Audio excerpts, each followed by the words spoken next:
En el nombre del Padre, y del Hijo, y del Espíritu Santo. Amén. 16 de octubre del 2025.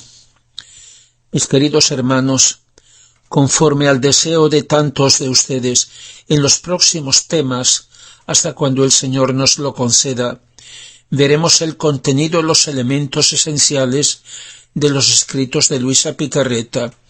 Eso no es como leer los escritos, pero ayudará a tener una idea suficiente y clara para saber de qué se trata.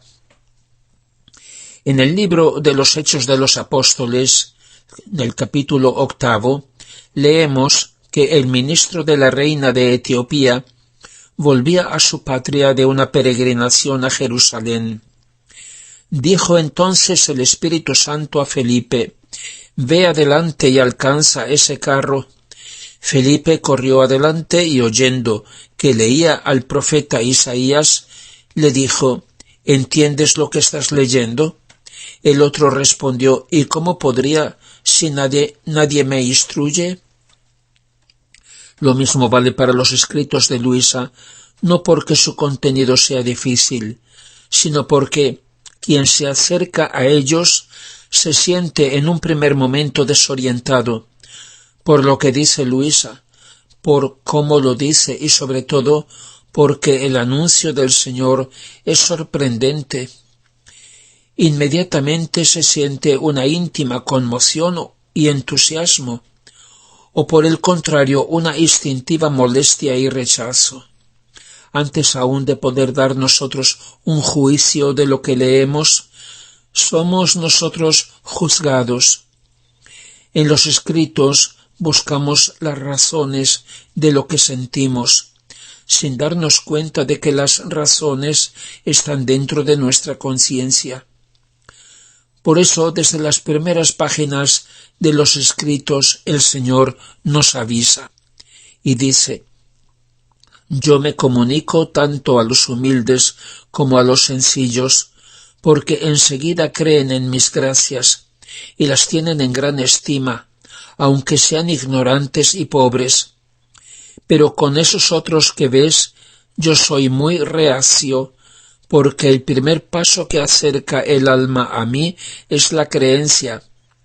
Por tanto, con toda su ciencia y doctrina e incluso santidad, nunca sienten un rayo de luz celestial, o sea, que van por el camino natural y nunca llegan a tocar ni siquiera un poco lo que es sobrenatural.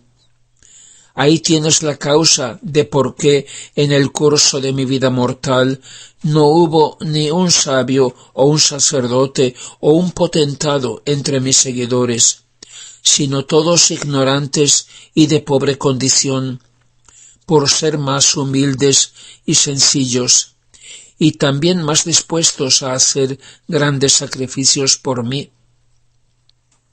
Para orientarnos en la lectura de sus escritos, debemos tener en cuenta algunos elementos esenciales o líneas maestras de su espiritualidad.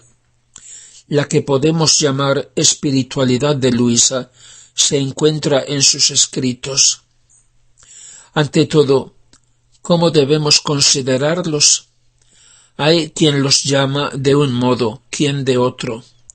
¿Cómo sería justo llamarlos? Obras, diario, tienen ya un título, y si lo tienen, ¿quién se lo ha dado? Desde las primeras páginas, Luisa aparece como una mística que ha dejado escritos, lo mismo que muchos otros autores antiguos y recientes en la Iglesia, de quienes se conocen sus experiencias íntimas espirituales. Habiendo dejado el testimonio de su vida como doctrina ascético-mística, Luisa sólo en parte podemos considerarla así, porque sus escritos no describen solamente un itinerario de vida espiritual, sino que son la proclamación del decreto o proyecto eterno de Dios, que anuncia el cumplimiento de su reino, el reino de su voluntad. Eso es evidente en los tres llamamientos o llamados escritos por Luisa, síntesis de todo su mensaje, el llamamiento del Rey Divino que promulga el reino de su voluntad, el llamamiento materno de la Reina del Cielo en su libro La Virgen María en el reino de la divina voluntad, y el llamamiento de Luisa, escrito por ella como prefacio a sus volúmenes cuando supo que iban a ser publicados. Lo que Luisa ha escrito no es fruto de su voluntad ni de su capacidad. En efecto, de quién son los escritos, sólo hasta un cierto punto son suyos. Lo que ella ha puesto de suyo es su vida, destilada gota a gota, a costa de hacerse inmensa violencia, con obediencia heroica. Ella ha puesto su continua lucha interior, la victoria de la voluntad divina sobre su enorme repugnancia. Ella ha puesto su fatiga, su pobrísima cultura. Sabía apenas leer y escribir. Su ortografía y sintaxis más que aproximada, su vocabulario con expresiones dialectales, su mano llagada, con la que en su cama ha escrito durante casi 40 años 36 volúmenes, libro de cielo, como lo ha titulado nuestro Señor, con 2167 capítulos, un total de unas 14.000 páginas. Ella ha puesto la parte humana, lo externo. El contenido es de nuestro Señor. Ella representa la paja, Jesús es el grano de trigo. De Luisa es el envoltorio, los accidentes. De Jesús es la sustancia. Él la reivindica como suya, pero aunque no lo hiciera es evidente. Los escritos son de ella, sí, pero sobre todo de él. A Jesús le pertenecen los derechos de autor. Son, como bien había comprendido el último confesor de Luisa, don Benedetto Calvi, los hijos de Jesús y de Luisa.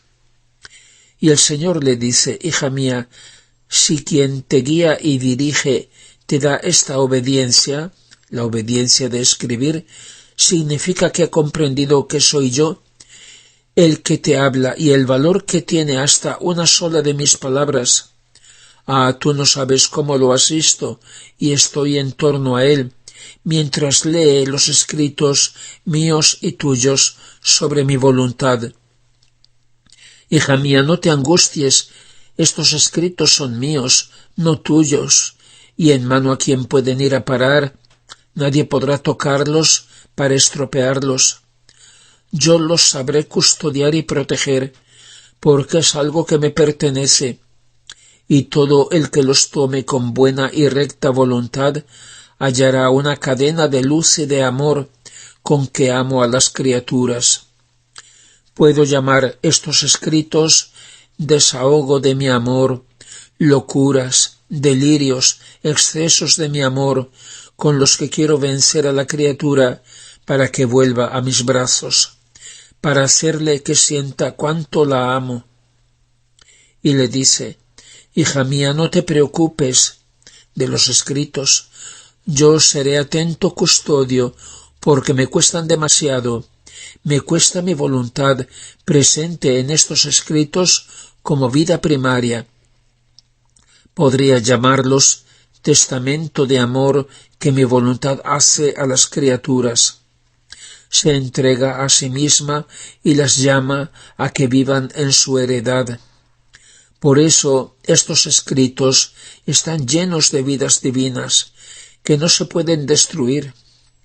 Demasiado haría falta para tocar lo que te he hecho escribir sobre mi voluntad, porque puedo llamarlo nueva creación viviente y hablante.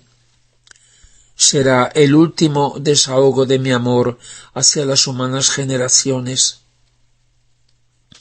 Leyendo estos escritos es necesario distinguir lo que es la aportación específica de ambos el trigo y la paja, la forma y la sustancia.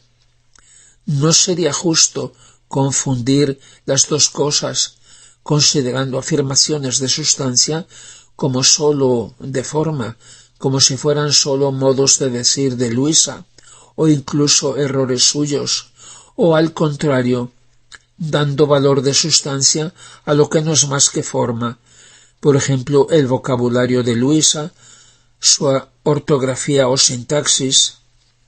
Ante cada afirmación que leemos en los escritos, deberíamos preguntarnos, ¿quién lo está diciendo, Jesús o Luisa? Si es ella, el problema ahí acaba. Pero si es algo que dice nuestro Señor y no lo reconocemos o aceptamos, por coherencia y lógica, no aceptaremos otras muchas cosas estrechamente vinculadas a eso y probablemente ya presentes en la revelación pública. Por tanto, atención a no juzgar con ligereza cosas que a primera vista pueden parecernos desconcertantes o extrañas.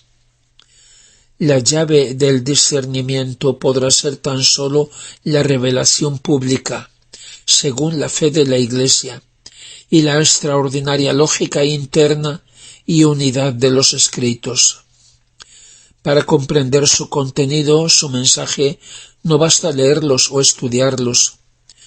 Quien lea comprenderá en la medida que se abre personalmente a la voluntad de Dios y deja que la gracia lo transforme conforme a lo que lee. Como ha dicho el Señor en el Evangelio, mi doctrina no es mía, sino de aquel que me ha enviado. El que quiera hacer su voluntad reconocerá si esta doctrina viene de Dios o si yo hablo por mi cuenta. Así pues, ¿cuál es su contenido, su mensaje? Tal vez se trata de mensajes como los que muchos verdaderos o falsos carismáticos transmiten en nuestros días. Evidentemente no. Ella sencillamente ha escrito porque así quería la obediencia. Durante más de 20 años, Luisa no se imaginó que alguien hubiera de leerlos, excepto sus confesores. Y cuando luego supo que algo iba a ser publicado, cuántas luchas, cuántas lágrimas, cuántas súplicas al Señor para que ese cáliz pasara de ella. Sus escritos son el testimonio de su vida interior y de la misión a la que Dios la ha llamado, además del entero proyecto divino, del cumplimiento y triunfo de su reino, de la divina voluntad como la vida de la Santísima Trinidad, vida a la cual llama Dios a sus hijos. Le dice, lo que te digo y tú por obediencia escribes, por ahora sirve como espejo a ti y a los que toman parte en dirigirte. Llegará el tiempo en que servirá de espejo a los demás. Así que lo que tú escribes, dicho por mí, se puede llamar espejo divino. ¿Y tú quisieras quitar este espejo divino a mis criaturas? Piénsalo seriamente, hija mía, y no quieras reducir, no escribiendo, todo este espejo de gracia. Es necesario ser conscientes de que en el caso de Luisa no es posible separar su espiritualidad de su doctrina, que además ninguna de las dos son suyas, sino de Jesús, y sólo después han llegado a ser suyas. Ella ha escrito sólo lo que ha vivido. Su vida interior es exactamente la vida de la divina voluntad. Detenernos en la consideración de las virtudes que brillan en ella, una por una y en conjunto, es perder de vista que son como las hojas o las flores de la planta, que es la divina voluntad, y su fruto es el reino. Lo que más debería interesarnos es esto: cómo ha sido sembrada esta planta y cómo se cultiva, cómo se ha desarrollado en Luisa. Nos interesa conocerlo para hacer que así sea en nosotros. Leyendo sus escritos sería un error considerar cada tema aislándolo de su contexto y de todo el conjunto. Sería falsearlo, más o menos. La armónica interdependencia y la unidad del conjunto constituyen un único mensaje, con múltiples aspectos y elementos, a la manera de un organismo. Suprimir algo de ello sería dañar la totalidad. Es necesario, pues, aceptar o rechazar el conjunto en su totalidad, con todas las consecuencias. El mensaje de estos escritos es el tema más universal posible. No es un tema entre tantos. La revelación y promulgación de la divina voluntad como vida de Dios y de sus hijos es el tema de los temas, que en estos escritos alcanza el culmen de su manifestación y comunicación al hombre de parte de Dios. El triunfo del reino de Dios consiste en esta manifestación y comunicación acogida por el hombre. El tema de la divina voluntad contiene todos los demás temas posibles. Por tanto, si comparamos estos escritos a un mosaico, será necesario considerar en ellos cada fragmento del mosaico, las múltiples relaciones entre los distintos fragmentos, qué es lo que expresa el conjunto del mosaico, y las líneas maestras internas, de la forma en que podrían evidenciarse en un índice temático. En el mensaje de los escritos de Luisa, el punto de partida es la revelación de lo que es la divina voluntad en las tres divinas personas. El centro del proyecto es el Verbo encarnado, y el punto de llegada o la meta es el reino de Dios mediante el don del divino querer, y no existe otro. Otros temas, como por ejemplo los ángeles, las virtudes, la misma pasión del Señor o la misión de Luisa, se encuadran armónicamente en su propio sitio, pero respecto al tema de la divina voluntad resultan secundarios, aun siendo evidentemente importantes. Le dice el Señor, en todas las santidades siempre han habido santos que han sido los primeros que han dado comienzo a una especie de santidad, de modo que hubo un santo que inauguró la santidad de los penitentes, otro que empezó la santidad de la obediencia, otro la de la humildad, y así en todas las demás santidades. Ahora el comienzo de la santidad, del vivir en mi querer, quiero que seas tú.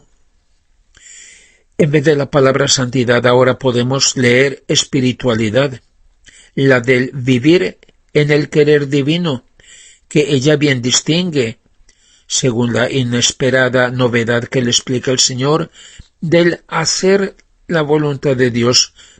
Son dos cosas diferentes.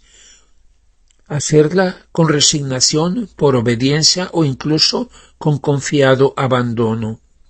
Gloria al Padre y al Hijo y al Espíritu Santo, como era en el principio, ahora y siempre, y por los siglos de los siglos. Amén.